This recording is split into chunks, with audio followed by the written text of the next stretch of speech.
ঘুমের রেশ কাটানোর জন্য বিছানায় চোখ বন্ধ করে বসে থাকতে হয়।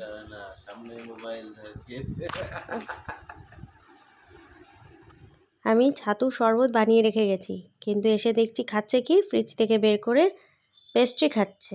স্কুলে যাওয়ার জন্য নাকি আজকে মুড ছিল না, তাই স্কুল অফ করে বাড়িতে বসে এসব ক্র্যাফট ওয়ার্ক চলছে। তারপরে বাড়িতে রয়েছে দেখে ওর বাবা ফ্যানটা নামিয়েছে। বেশ অনেক দিন ধরেই টানা এটা পরিষ্কার করা হচ্ছিল না, একেবারে এত পরিষ্কার করছে ঘরদোর ময়লা করে।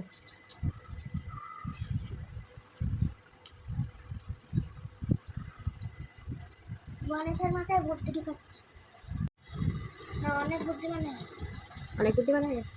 স্কুলে না গিয়ে সারাদিন নাকি অনেক পড়াশুনো করে ফেলেছে, তাই জন্য আমার রান্নাঘরে ঢুকতেও একটু তাড়াতাড়ি সময় হয়ে গেছিলো।